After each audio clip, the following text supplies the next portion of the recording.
जनाना शिफाखाना कहें या फिर मिश्रा कंपाउंड या फिर चौधरी देवेंद्र सिंह की जायदाद, आजकल बुलंदशहर में ये नाम बहुत चर्चित है, जिसका एक और कारण ये भी है कि इस बेशकीमती जमीन पर दो पक्षों में विवाद है, जिसके चलते रजत मिश्रा, सौरभ मिश्रा, एडवोकेट आनंद मिश्रा, शराब कारोबारी आबिद अली सहित 1 दर्जन से भी अधिक प्रतिष्ठित लोगों के विरुद्ध भूमाफिया बताकर एफआईआर दर्ज कर दी गई है, जिसकी विवेचना बुलंदशहर पुलिस द्वारा की जा रही है।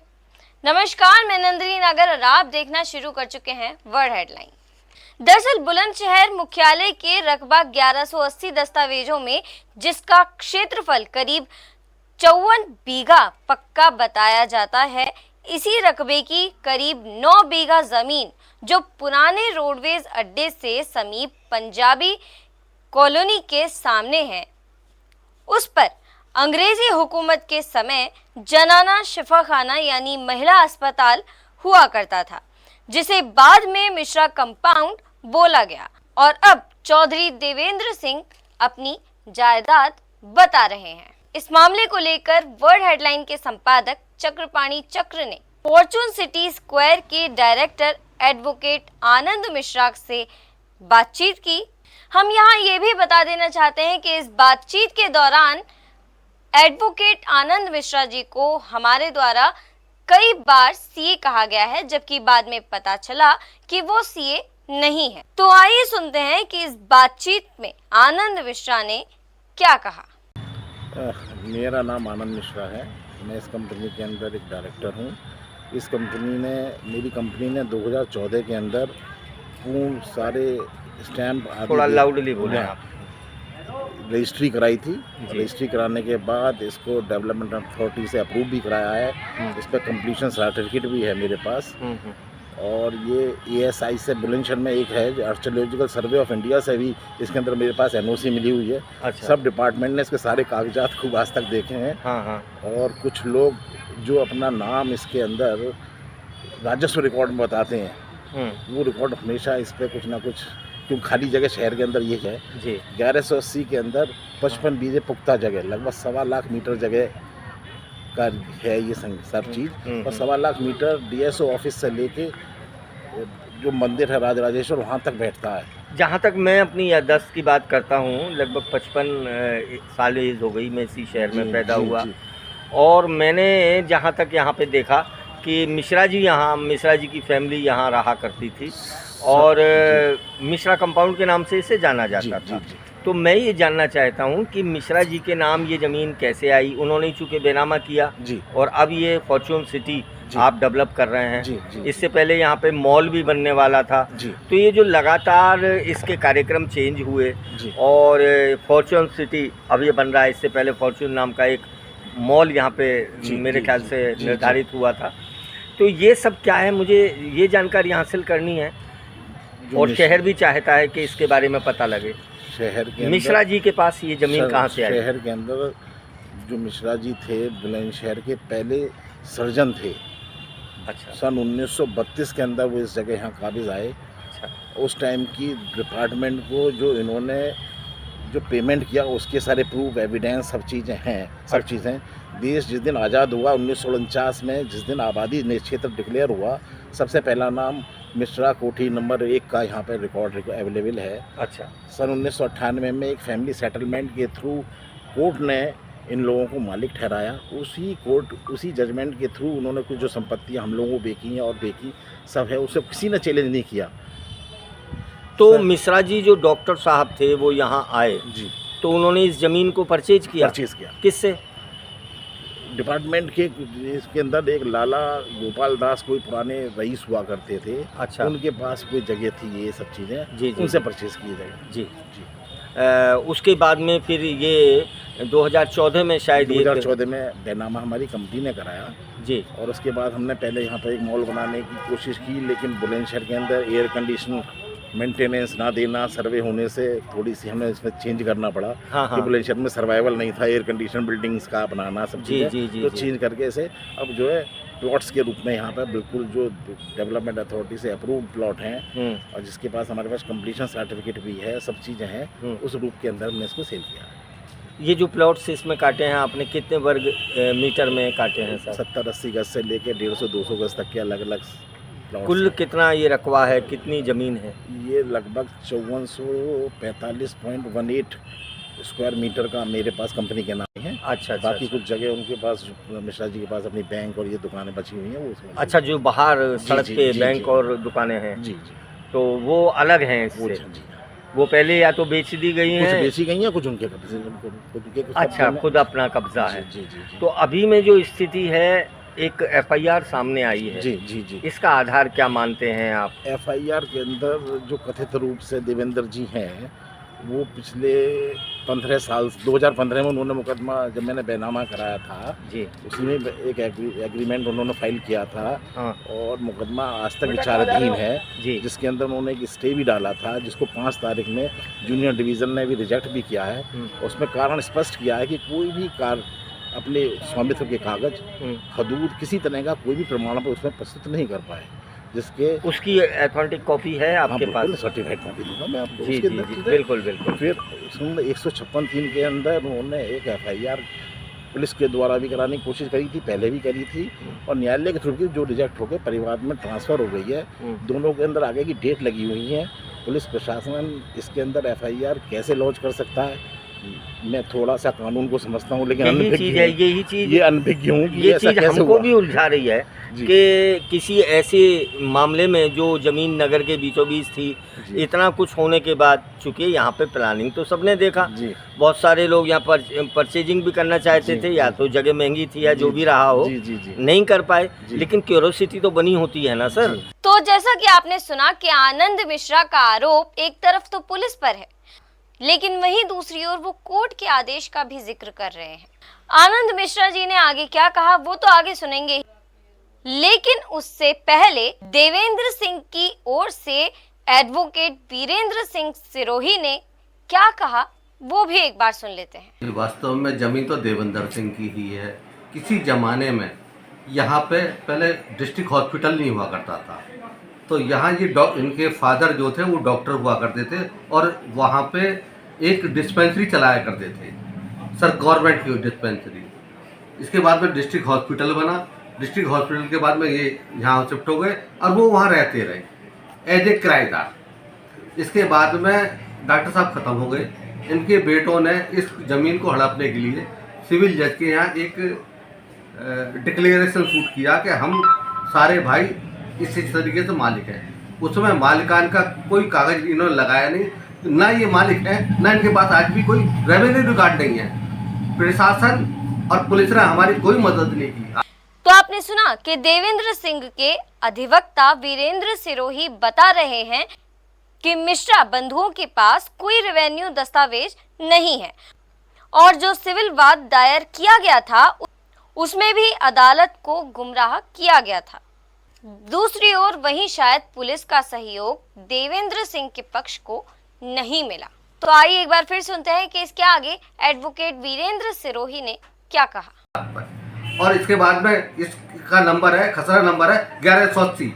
उस सूट में ना इन्होंने 1180 का नंबर का कहीं जिक्र किया है, और उस डिग्री के आधार पर, उस फर्जी डिग्री के आधार पर इन्होंने आबिद एंड कंपनी की फॉर्चून कंपनी को बेच दिया। आबिद एंड कंपनी भी जानते हैं कि ये मिश्रा बंधु इसके मालिक नहीं है, और इन्होंने अपने सूट में कहीं 1180 का नंबर नहीं लिखा है, और इन्होंने 1180 का डाल के इन्होंने बैनामा कर दिया।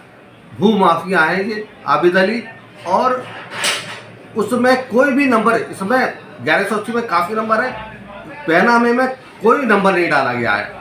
और ये जो बैनामे की जो किया गया है, इसकी जो हदूदी है जो इन्होंने खोली है वो इस जगह की है भी नहीं। तो सुना आपने कि झोल कितना बड़ा हो सकता है।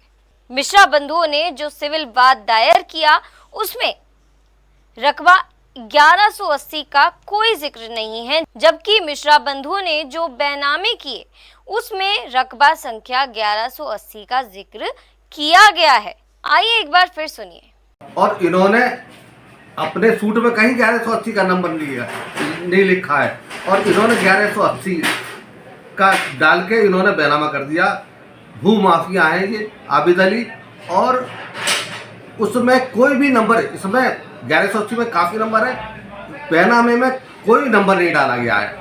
और ये जो बैनामे की जो किया गया है, इसकी जो हदूदी है जो इन्होंने खोली है वो इस जगह की है भी नहीं। वकील साहब, हमको जो पता चला है वो ये पता चला है कि जब अंग्रेज़ यहाँ पे थे तो ये जनाना शिफा खाना बोला जाता था। जनाना शिफा खाना जैसे इस शब्द से ही पता लगता है महिलाओं का अस्पताल जी। ये था। जी। और उसके बाद में यहाँ पे जब अंग्रेज़ यहाँ से गए तो मिश्रा नाम के किसी केयर टेकर को यहाँ रखवाली के लिए छोड़ गए, जिसके ये 3 बंधु जो हैं, सौरभ, रजत आदि। तो आप ये कह रहे हैं कि वो डॉक्टर थे। आप इतनी जिम्मेदारी से कैसे कह सकते हैं कि मिश्रा जी डॉक्टर थे? इनके जो फादर थे वो डॉक्टर थे, वही डिस्पेंसरी चलाया करते थे। डिस्पेंसरी जो आ गई यहाँ अलग अलॉट हो गई और ये वहाँ रहते रहे एज ए किराएदार। तो आपने सुना कि डिस्पेंसरी वहां से चली गई, लेकिन मिश्रा बंधु फिर भी किराएदार के तौर पर वहां रहते रहे। तो चलिए अभी एडवोकेट वीरेंद्र सिरोही जी को थोड़ा सा विश्राम देते हैं और एक बार फिर चलते हैं आनंद मिश्रा जी के पास, जिनका ये भी कहना है कि देवेंद्र सिंह कभी सामने आए ही नहीं।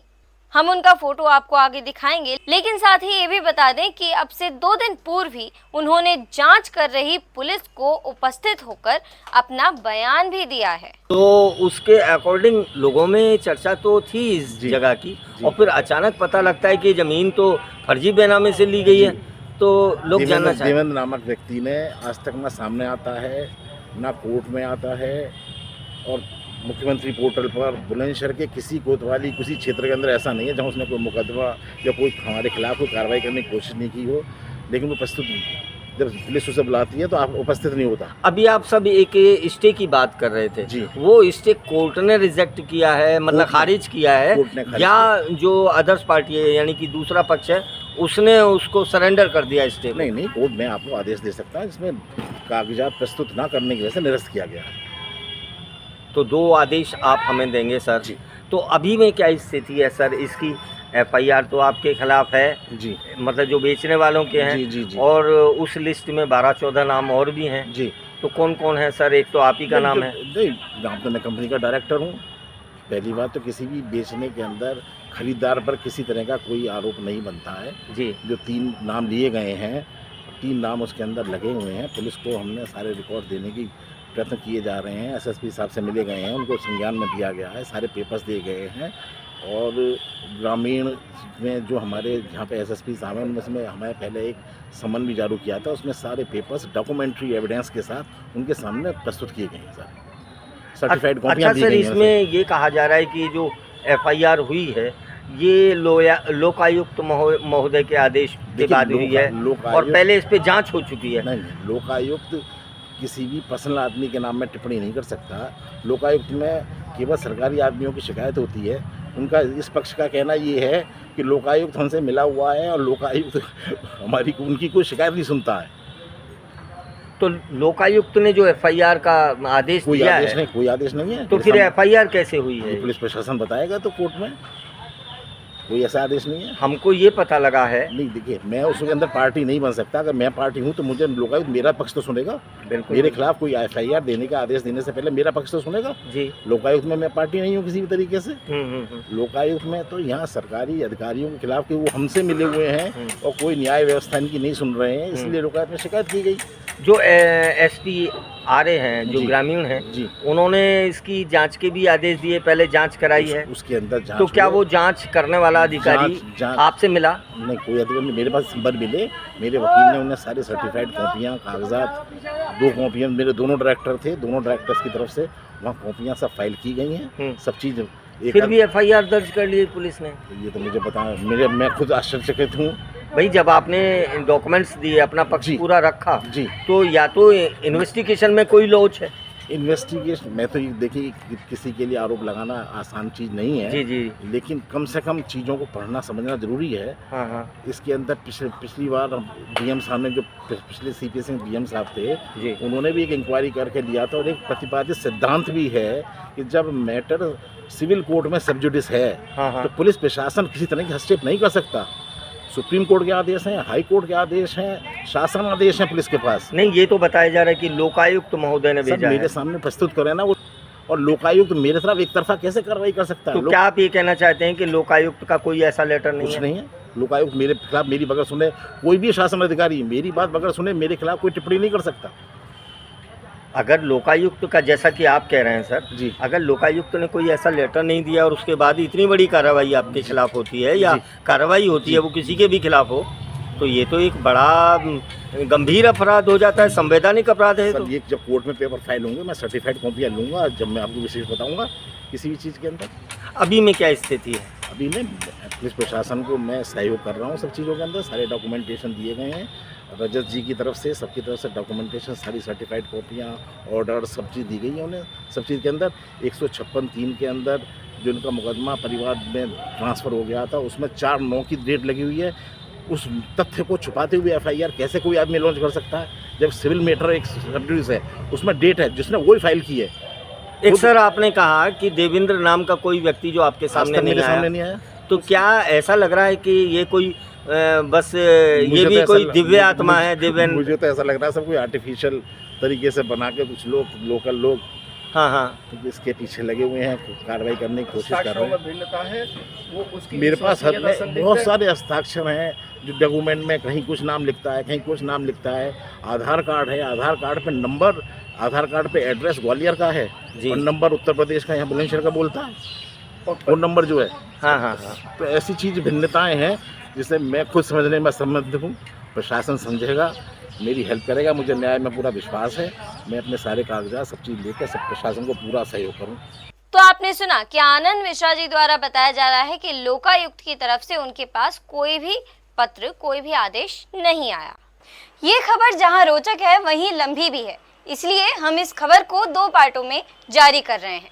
एक पार्ट यहीं समाप्त होता है, दूसरा पार्ट कल सुबह 8 बजे जारी किया जाएगा।